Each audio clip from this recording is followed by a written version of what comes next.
Desde pequena, aprendi que o amor em casa era algo condicional. Minhas vitórias nunca foram suficientes e meus erros eram ampliados até se tornarem insuportáveis. Mas foi somente após a morte do meu pai que percebi até onde o desprezo de minha mãe poderia chegar. Esta não é apenas a história de como fui expulsa, mas de como transformei minha dor em algo muito maior, minha própria liberdade. Desde pequena, aprendi a andar em silêncio pela casa, como quem pede desculpas apenas por existir. Cada canto daquele lugar exalava um perfume amargo de desprezo. Minha mãe, Vera, parecia me enxergar apenas quando precisava corrigir algo que, segundo ela, ameaçava sua imagem de mulher perfeita. Um copo fora do lugar, uma nota escolar que não fosse exemplar, um vestido amassado na hora errada. Cada pequena falha era como um crime imperdoável. Meu pai, Luiz, era o único que sorria para mim sem cálculo. Lembro das manhãs em que ele me deixava bilhetes escondidos dentro da lancheira.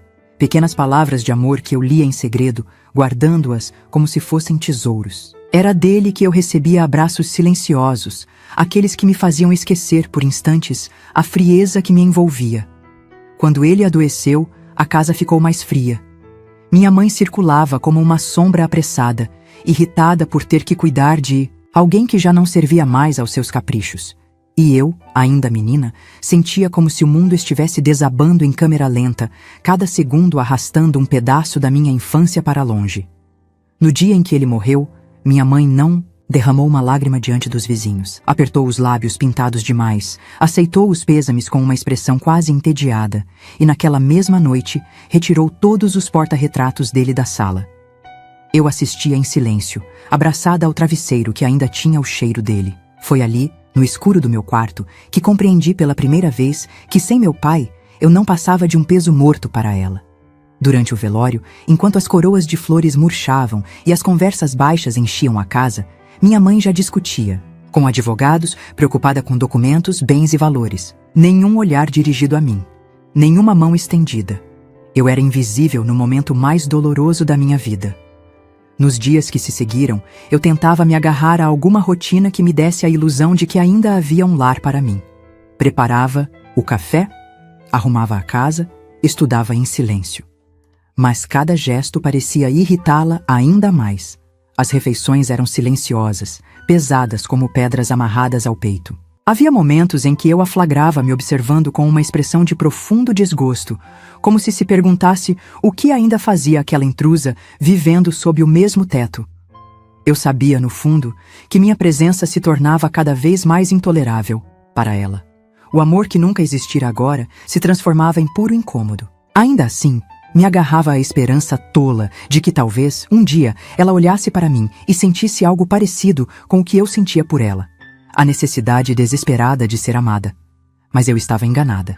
E foi exatamente essa ilusão que me cegou para o que viria a seguir. Eu ainda tentava me equilibrar entre as sombras daquela casa quando ele apareceu. Armando Ferraz surgiu como um visitante elegante, com sorrisos calculados e olhos que cintilavam mais de ambição do que de simpatia. Conheci homens assim nos livros que pegava emprestado da biblioteca da escola. Sedutores de alma podre, aqueles que sabiam envolver suas presas com palavras doces antes de arrastá-las para o abismo. No início, ele fingia ser apenas um amigo, próximo da família, alguém que vinha prestar apoio em tempos difíceis. Eu não era tola, mesmo sendo jovem.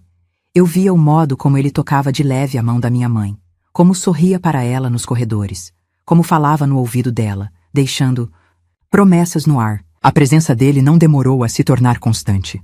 Armando invadia a casa com suas roupas caras, perfumes fortes e comentários venenosos disfarçados de conselhos.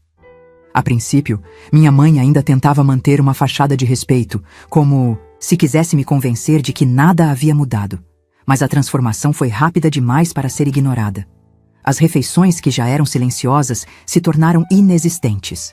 Os olhares de desgosto viraram acusações abertas. Bastava eu atravessar um cômodo para sentir a atmosfera pesada, como se eu carregasse comigo o cheiro da derrota, algo que eles queriam varrer para fora. Uma noite, voltando da biblioteca, encontrei-os no jardim, conversando em sussurros.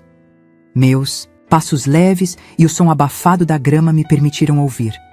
Armando dizia que eu era um estorvo, um lembrete vivo de tempos que minha mãe queria esquecer. Ela, em vez de defender a filha que carregou no ventre, riu de um jeito amargo e disse que não aguentava mais olhar para mim, que eu estragava tudo. Fiquei ali, paralisada, sentindo meu estômago se contrair de um jeito que nenhuma fome poderia explicar. Não chorei. A dor foi tão seca e funda que não encontrou caminho para as lágrimas. Os dias seguintes foram uma execução lenta daquilo, que já estava decidido. Meu quarto foi esvaziado aos poucos, como quem limpa um porão abandonado. Minhas roupas passaram a ser atiradas em caixas velhas, e a chave de casa, que eu sempre carregara com orgulho, sumiu misteriosamente. Na manhã em que tudo aconteceu, não houve aviso. Minha mãe me chamou à sala, com Armando encostado no batente da porta, braços cruzados, olhos carregados de desprezo. Ela olhou para mim como se eu fosse uma barata que precisasse ser esmagada, e disse com uma voz cortante que eu deveria sair, que não fazia mais parte daquela casa, que havia chegado a hora de eu encontrar meu próprio caminho. Quando hesitei, sentindo o chão desabar sob meus pés, Armando se aproximou e, com um empurrão seco no ombro, me lançou para fora. A porta se fechou atrás de mim com um estalo que pareceu ecoar por toda a rua. Eu fiquei ali, parada, ouvindo o som abafado das risadas deles do outro lado da porta. Com a mesma chave inútil no bolso e um celular trincado nas mãos, percebi que naquele instante, tudo que eu havia sido, tudo que eu havia sonhado, estava sendo enterrado. A chuva começou a cair, fria e cortante, misturando-se ao gosto amargo na minha boca. A casa, que antes era meu mundo, agora era apenas uma lembrança, e eu, pela primeira vez, não fazia parte de lugar nenhum. Eu pensei que aquele fosse o fim, mas não sabia que, na verdade, era apenas o começo da minha verdadeira história. A chuva batia no asfalto como pequenos punhais de gelo quando comecei a andar, sem rumo, com a mala leve demais para uma vida inteira. Cada passo soava como uma sentença, ecoando na solidão da noite. As pessoas passavam depressa, protegidas por guarda-chuvas coloridos, sem sequer me olhar. Eu era invisível, uma sombra molhada e trêmula entre as luzes apagadas da cidade. Sentei-me debaixo da marquise de uma farmácia fechada, abraçando os joelhos para tentar me aquecer, tentando encontrar algum sentido para o que havia acabado de acontecer. Não chorei. Dentro de mim, algo mais frio que a chuva já havia congelado as lágrimas. As primeiras noites foram um mergulho em um tipo de medo que eu jamais conhecera. O medo de não existir para ninguém, de ser esquecida como uma folha levada pelo vento. Dormia em bancos de praça. Acordei assustada com o barulho de passos apressados, com os gritos de bêbados, com os olhares desconfiados da polícia que me enxergava como mais um problema a ser varrido das ruas. Meu estômago doía tanto que parecia ter se transformado em pedra. Às vezes catava restos de comida em lixeiras. Outras vezes jejuava dias inteiros, sentindo o corpo ficar leve demais, quase transparente. Mas havia algo dentro de mim que não se apagava, uma brasa escondida debaixo dos escombros. Eu me obriguei a levantar todos os dias. Comecei a vender balas nos sinais, abordando motoristas que desviavam os olhos com pressa. O dinheiro mal dava. Para uma refeição, mas era meu. Era o pouco que eu podia chamar de conquista. Depois, consegui um trabalho lavando pratos em um restaurante barato, onde a gordura impregnava a pele e o calor da cozinha fazia o ar parecer líquido. Trabalhava calada, invisível, cumprindo cada tarefa com uma precisão quase robótica. Os meses viraram anos. A menina que sonhava em ser olhada com amor morreu naquela calçada molhada, e em seu lugar nasceu alguém mais forte. Alguém que aprendeu que as feridas que ninguém vê são as mais difíceis de cicatrizar. A cada prato lavado, a cada bala vendida, eu moldava uma nova versão de mim mesma, forjando coragem no fogo lento da humilhação. Nunca mais voltei àquela casa. Nunca mais procurei por ela. Minha mãe e Armando continuaram vivendo suas vidas, viajando, ostentando festas, gastando o dinheiro que deveria ter sido meu por direito. Eu ouvia rumores, sim, porque o mundo é pequeno demais para quem carrega a cicatriz do abandono. Mas eu nunca demonstrei interesse. Guardava essas informações como se fossem cartas em um jogo que eu ainda não sabia quando ou como jogaria. Eu achava que estava aprendendo a seguir em frente, que a dor havia se tornado apenas uma cicatriz esquecida sob a pele. Até o dia em que uma notícia inesperada atravessou meu caminho e me mostrou que algumas dívidas, por mais antigas que sejam, sempre encontram uma maneira de ser cobradas. O restaurante onde eu trabalhava não era grande, mas era limpo, bem administrado e, acima de tudo, era o meu território conquistado. Comecei como atendente, com medo até de erguer a voz. Em pouco tempo, sem que eu percebesse, virei uma das gerentes. As contas batiam direitinho sob a minha supervisão, os clientes sorriam para mim e os funcionários novos me olhavam com respeito. Havia dias em que eu me surpreendia, parada em frente ao espelho do banheiro, perguntando a mim mesma como alguém tão quebrada tinha conseguido se remontar. A resposta estava ali, nos meus olhos firmes e na minha postura reta. Eu havia aprendido a construir meu próprio lugar no mundo, sem dever nada a ninguém. Foi numa tarde abafada de verão que o passado, que eu julgava enterrado, decidiu ressuscitar. Eu estava conferindo as notas de compra no escritório dos fundos quando ouvi a porta da frente tocar o sino que anunciava novos clientes. Não me importei de imediato, era rotina, até que ouvi a voz, fraca, hesitante, arrastando as palavras como quem carrega uma corrente. Levantei o olhar e vi minha mãe parada na entrada do restaurante. Por um segundo, pensei que fosse uma miragem, algum delírio fruto do calor sufocante. Mas era ela, com os olhos fundos, a pele marcada pelo tempo e um vestido simples, barato, que mal escondia o que restava do orgulho. Ela se aproximou devagar, como quem teme ser rejeitada, e parou a poucos passos de mim. Me olhou como se eu ainda fosse a menina de 18 anos com uma mala na chuva. Mas eu não era mais aquela garota. Não senti pena, não senti raiva. Senti distância, como se ela fosse apenas uma memória que eu estivesse revendo por curiosidade. Ela tentou sorrir, um sorriso quebrado, e sua voz falhou quando disse que precisávamos conversar. Por um instante, um silêncio pesado se instalou entre nós. Eu podia ouvir minha própria respiração, lenta e controlada. Vera me contou que estava enfrentando problemas, que Armando havia se envolvido em negócios ruins, que as dívidas estavam se acumulando, que a vida perfeita que eles haviam construído começava a desmoronar. E, no meio das desculpas mal formuladas, veio o pedido. Ela queria que eu assinasse uns papéis. Segundo ela, era apenas uma formalidade, algo necessário para resolver umas pendências. Tentava soar casual, mas a tensão em sua voz denunciava o desespero. Eu a escutava, mas dentro da minha mente as peças começavam a se encaixar. Alguns dias antes, um advogado que eu não conhecia havia deixado uma mensagem para mim no restaurante. Uma carta. Eu quase não abri, ocupada demais para lidar com burocracias. Mas naquela carta estava a revelação que mudaria tudo. O testamento deixado pelo meu pai continha uma cláusula oculta, uma exigência clara e inegociável.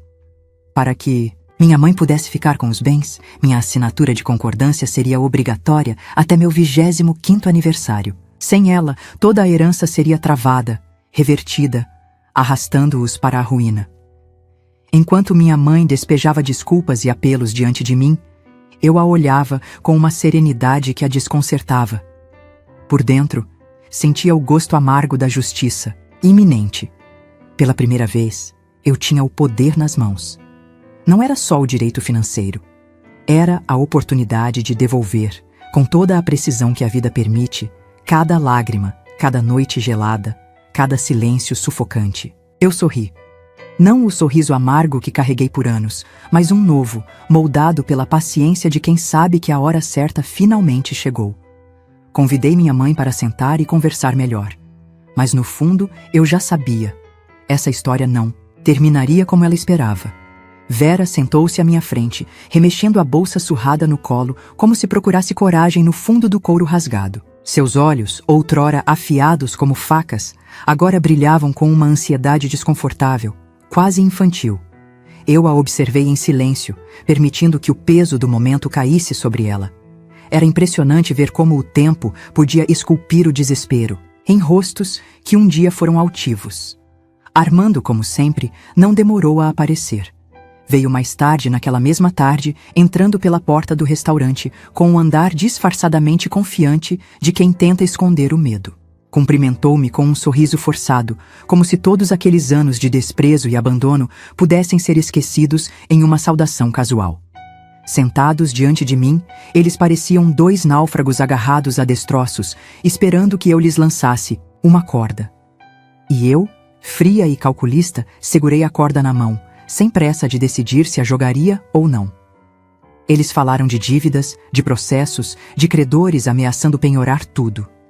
Fingiam que me viam como parte da família, como filha e enteada, palavras que mal saíam de suas bocas sem se despedaçarem em falsidade. Vera chegou a chorar. Lágrimas verdadeiras, talvez, mas não por mim. Chorava pela perda do conforto, pela ruína do mundo perfeito que acreditava ter construído sobre as minhas costas. Quando eles finalmente se calaram, oferecendo-me aquele olhar miserável de súplica, inclinei-me levemente para frente e propus um acordo. Um documento simples, eu disse, onde eles renunciariam a todos os bens e transfeririam a propriedade integral para o meu nome. Em troca, eu assinaria o que eles queriam, liberando a herança e deixando que, com o que sobrasse, tentassem reconstruir suas vidas. O desespero é uma venda poderosa. Sem ler, sem sequer pedir explicações, eles aceitaram. Armando assinou, primeiro, sua mão tremendo levemente enquanto riscava o nome no papel. Vera hesitou por um momento, a velha chama do orgulho se acendendo em seus olhos cansados, mas o medo a venceu. Assinou, deixando a caneta cair na mesa, como se aquele gesto tivesse sugado suas últimas forças. Quando saíram, levando consigo a esperança tola de que haviam me enganado, eu permaneci ali, olhando para as assinaturas no papel. Não senti euforia, não senti vingança. O que senti foi algo mais profundo e sereno, como uma peça finalmente se encaixando no lugar depois de anos de desalinho. Eu tinha em minhas mãos não apenas a restituição do que era meu por direito, mas também a chave para encerrar uma história que começou muito antes daquela noite chuvosa em que me expulsaram de casa. Na manhã seguinte, procurei meu advogado e dei início ao processo de posse completa de todos os bens: casas, carros, investimentos, contas bancárias.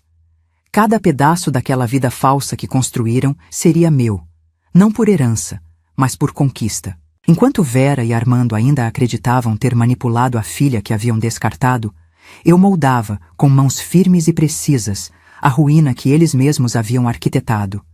Eles não sabiam, mas já estavam caindo. E a queda seria longa, dolorosa e principalmente pública. A oficialização da transferência foi mais rápida do que eu esperava. Com os documentos devidamente registrados, em poucos dias, cada bem que havia sido fonte de orgulho para Vera e Armando passou a carregar meu nome. Recebi as notificações uma a uma, e cada assinatura no papel era como fechar uma porta que eles jamais poderiam abrir novamente. Quando souberam, tentaram me procurar. Mensagens ignoradas, ligações recusadas, visitas infrutíferas.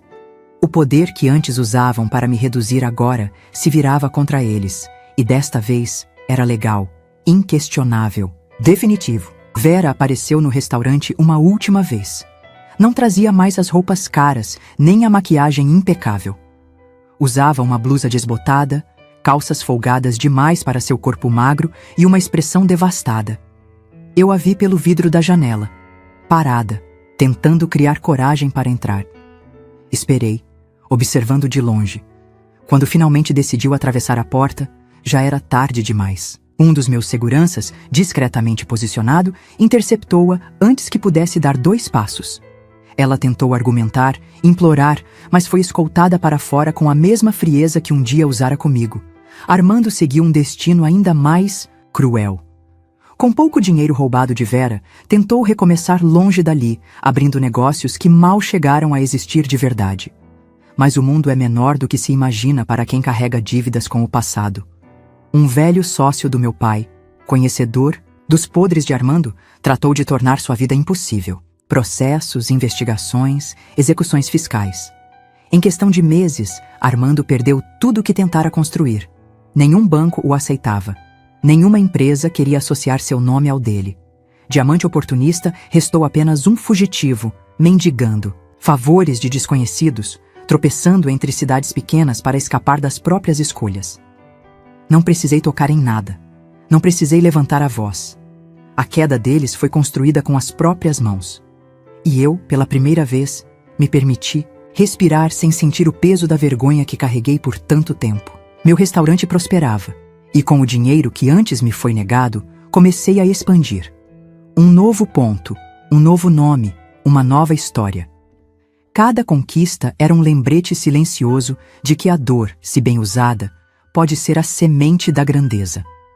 Às vezes, quando o dia terminava e eu apagava as luzes do restaurante, caminhava sozinha pelas ruas da cidade e deixava meus pensamentos vagarem. Não era rancor o que sentia. Era algo mais maduro, mais profundo, uma compreensão amarga de que certas feridas jamais cicatrizam completamente, mas servem como armaduras invisíveis. A garota que mendigava amor se fora para sempre. No lugar dela, existia alguém que aprendera a amar sua própria força. O que eu ainda não sabia era que o destino, sempre paciente, guardava uma última cena para fechar essa história. E que mesmo depois de tudo, algumas contas ainda esperavam para serem acertadas.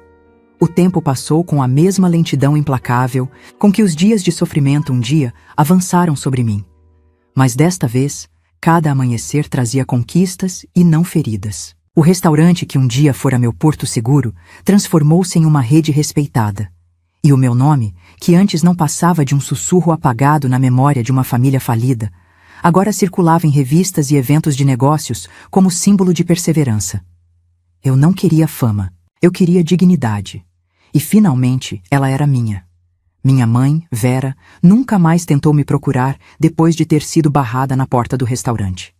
As poucas notícias que chegavam até mim vinham de clientes antigos ou de conhecidos que, constrangidos, comentavam que ela havia se mudado para os fundos de um bar decadente, trabalhando em troca de um quarto minúsculo e refeições básicas. Ela, que desfilava de salto alto e roupas de grife, agora se escondia atrás de aventais manchados, servindo bêbados que nem sabiam quem ela fora um dia. Em momentos de silêncio, tentei imaginar se ela, nas longas madrugadas sozinha, pensava em mim. Não como um estorvo ou um peso morto, mas como a filha que deixou a chuva sem olhar para trás. Se pensava, nunca saberei. E no fundo, essa resposta deixou de importar. Quanto a Armando, não demorou muito para que sua ruína fosse completa.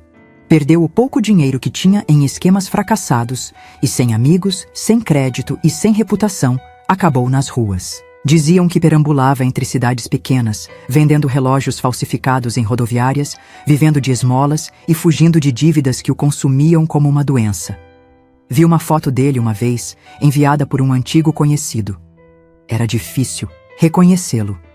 O homem arrogante e cheio de si havia desaparecido, restando apenas um vulto encurvado pelo peso de escolhas erradas. Quanto a mim, eu finalmente entendi que minha vitória não era sobre humilhá-los ou vê-los sofrer.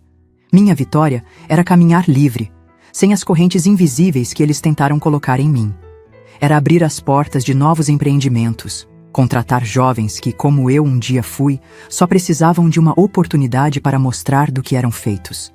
Era construir algo que nenhum deles jamais sonhou, um legado de verdade, feito de trabalho, respeito e resiliência. Hoje, enquanto observo a vista da varanda do meu novo apartamento, localizado no ponto mais alto da cidade, sinto o vento leve acariciar meu rosto e agradeço.